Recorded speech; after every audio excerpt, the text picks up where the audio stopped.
That's good. Okay, Coach, go ahead and start us off with the Michigan review. Yeah, Michigan was a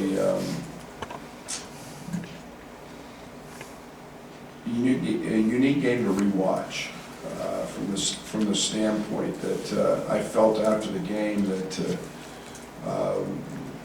we had the best player on the court who made a great play and we won. I probably didn't give enough credit to how good Andres Feliz was in the second half. I knew he was good, but it just wasn't one end of the court.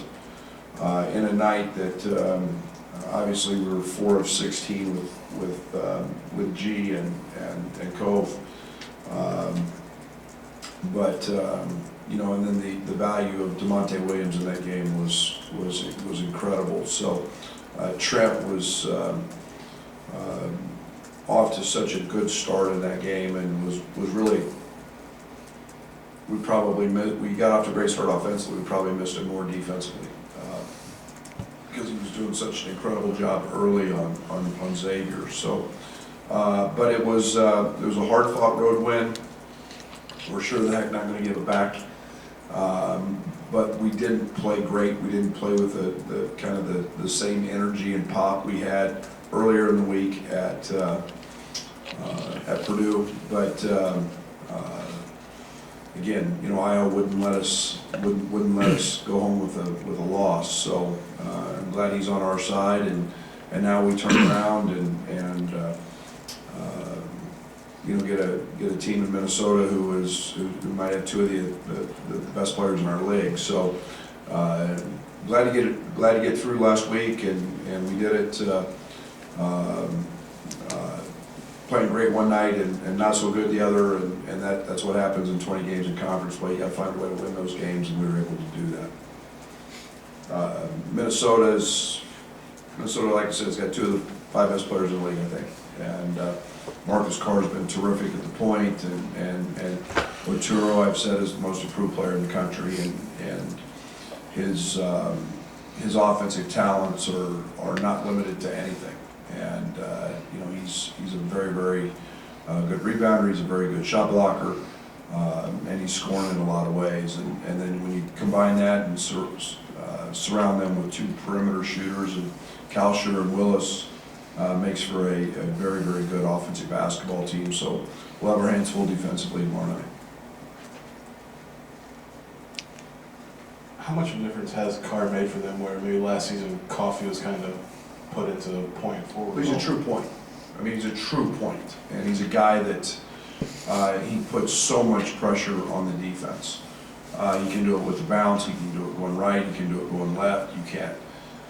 He's a guy that if you make a mistake and go under and give him a clean look, he's going to make a 3. He's a great assist guy. So. He's from the offensive side of things. He didn't have Amir's size in terms of being 6'7" or 8, but what he does on the basketball court is pretty special. Brad, defensively, you obviously have changed things up from last season, but what was the process like to get this buy-in that's led to this execution? Well, I think it's continued to grow as we've had success with it. There's nothing like having a little success. I think we fought it early. And in the season, and it was so different, and we had to get guys out of the habits of denying and the hard overplay, and we still got back cut a great deal in the early part of the season, and guys were out of position, and yet as we've started to have some success with it, and then confidence has grown. Our techniques tightened up, and we've started to make fewer and fewer mistakes. So there's a confidence that's come with that, and that's been a big part of this overall team's growth. Brad, there's been this narrative about the home court advantage being even bigger this year in Big Ten play. When I looked at the home road splits for you in Big Ten play, at least the basic stats seem pretty even. How consistent do you feel like you guys have been? I hope that's the case. Yeah. And I haven't looked at ours in a while. That means you're doing some things pretty good on the road, and obviously we had a 75% field goal percentage half at Purdue could skew some things, but, you know, I thought we've played well. You know, both ends of the court for the most part, and you know, it's a hard league to win on the road. I mean, you got packed houses and a lot of energy and a lot of emotion in these games. So, you know, we've done it different ways, and that's been probably the most encouraging thing for me. Is, you know, we've had nights where our bigs have scored a bunch and our guards haven't, and vice versa. We've had nights we've shot it well and nights we haven't. And so, you know, I'm excited about that aspect of it.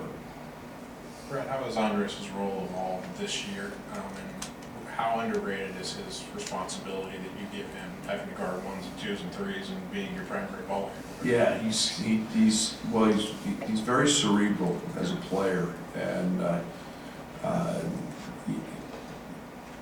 you know, we started him early, and that wasn't something I was as comfortable with. Not the starting lineup, not the group that was on the floor. It's more about what we had or didn't have at the time coming off the bench. And you know, he had so much success doing that last year, and you want that spark plug. You want that trigger when you to have somebody that comes in and impacts the game, and is one of your better players. And Dre is that. And you know, he impacts it on the glass. He impacts it with passes. He impacts it by scoring. He impacts it in transition. There's not a piece of the game that he doesn't have a hand in impacting the game. So. Yeah, it's a huge part of what we do. Defensively, he can guard multiple guys because of his strength, and it's pretty easy. He's a very, very valuable piece to everything we're doing. Went back home, we had talked about how tough it was to play at Purdue and Wisconsin and on throughout the league. With how you guys are playing, I know that down the road Indiana's sold out. You're not worried about that one, but just what are you hoping out of this building here, upcoming stretch? Yeah, Purdue, Michigan State, those were pretty hard places to play, and you know, we've got great fans, and they show up, and you know, the more energy they provide, and the louder, the better. I'm a big noise guy, so I love it as there's loud moves people, and it excites people, and you know, I don't think there's any doubt we've got some of the greatest fans in the country. We've been in the top 25 for 30 plus years in terms of attendance, and we're very proud of that. And you know, if it's not sellout, I know it'll be very, very close to it. This offseason, how did you just notice Iowa take his game to another level to get it to the point where it is right now? Well, most of that comes from confidence, and the confidence comes from experience. And you know, you see that develop in players differently throughout their career. You know, Iowa was fortunate last year that I don't know what we win, 11, 12 games, but he got to be a part of all of that, and he got to grow, and he got to experience some of that, and be considered the guy, you know, in some ways. So you know, now it becomes, you know, all that experience and all that understanding of what's coming and what the venues are like and what other players are like and what teams do to you. There's a confidence that comes because I've seen that before. And yeah, he's changed physically. He's added 19, 20 pounds. He's continued to work on the skill set part of his game, which is very good. So, you know, for him, it's just comfort and confidence that comes from understanding and experience. You mentioned last week that you guys kind of have been able to handle maybe the increased attention with this winning streak pretty well. Is that just natural for them? Is that in their personalities, or is that something that you've had to talk with them about and maybe get them to understand? Well, we talk a little bit. We haven't talked ad nauseum about it. You know, I think it's this group is.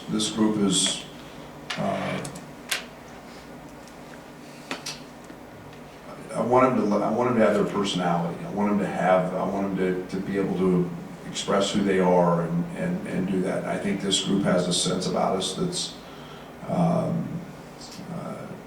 As soon as I say mature, Derek will disagree, but it has a sense that will handle some things. But yeah, every now and then we got to check them. There's no doubt.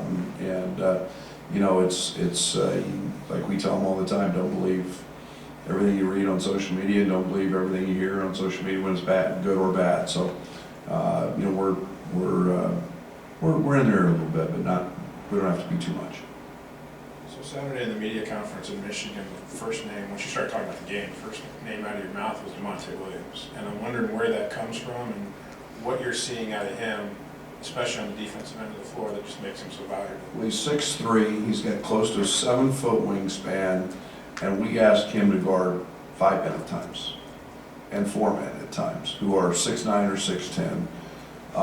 He's extremely strong. There's a play in the game where Isaiah Livers tries to back him down, and he goes at him 3 straight times.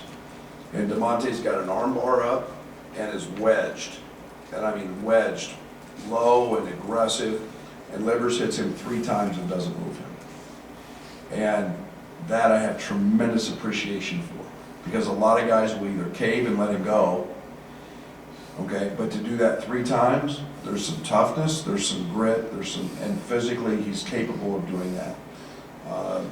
And then all of a sudden the next play, you know, he's chasing around DeJulius off a ball screen and doesn't miss those assignments. That's where my appreciation for everything that he does. And then, you know, 3 minutes later, we're making a switch and saying, oh, you got to guard Xavier now. So you're going to have to get over the top of every ball screen, and you're going to have to get back under, and he doesn't miss a beat. He never misses. He very, very seldom do I ever get on DeMonte Williams for making a mistake in execution. Kobe was Iowa's favorite player. I know you've been a lot of players in this generation. From your vantage point as a coach, what did he mean to basketball and just these players right now in general? Yeah, I grew up with Jordan, and you know, was you know, the Larry Birds, the Magics, you know, those were guys I can remember going as a kid to watch, you know, Larry Bird play at Indiana State, play Wichita State, and like, wow, you know, those are the guys that you became your idols, and you watched them throughout their careers, and always had a special place, and that's what Kobe was for this group. And you know, there's a shoe named after him, and you know, it's I never got to meet Kobe. People have been around him a lot that I know, and you know, and it's tragic what happened, and yet he was so powerful because not just as a great competitor, he won 5 championships, but because of, you know, what he was off the court and what he stood for, and how hard he worked. And I think everybody in the world, in any sport, and you've seen it touch every sport literally, and the greats in other sports, they know how hard he worked to become great. And those stories are legendary. And so there's tremendous appreciation for greatness, and you know, it's very sad, and it does impact our guys. You know, that and sometimes our young people today don't understand. You know, he woke up that morning and expected to go see his daughter play an AAU game, and life was great, and the next morning didn't come. And our guys don't understand that sometimes, and they think they're bigger than life itself. So a lot of lessons in that. But yeah, there's no doubt. You know, Alan had been around him some because of his father, and you know, my son idolized him. Tyler loved him. So you know, they all had their moments and their day on Sunday in disbelief. Brad, at the beginning of the season, you talked about this team trying to find an identity. Where do you feel like your identity is now, and is this the kind of identity that you want? Yeah, absolutely. I think we're trying to still are working constantly at the toughness aspect, at the game-to-game approach. I think we're getting there. I think we've shown that we can be that team that's resilient on the road.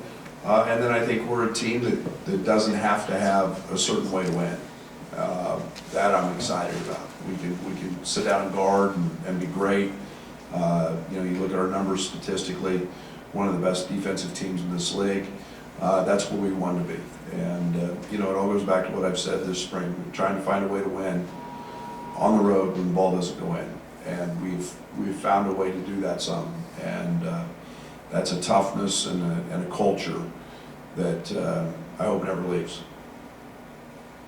You guys have faced some pretty good bigs this season, but is this week with a tour and then guards on Sunday maybe one of the bigger challenges for Kofi this year? Is that who we play Sunday? Yeah, I mean, he's a lottery pick. Guy tomorrow's a lottery pick. And, I talk to people that, he reminds me a lot of Kevin Garnett with his package, his athleticism, his skill set. He's going to score some baskets, and we just have to make him hard. And that's my main focus now is guys understand and his talent. And yes, we've faced a lot of really good bigs, but we've got to make those challenges hard. There's really good players when you're at the high major level, and this one's no different.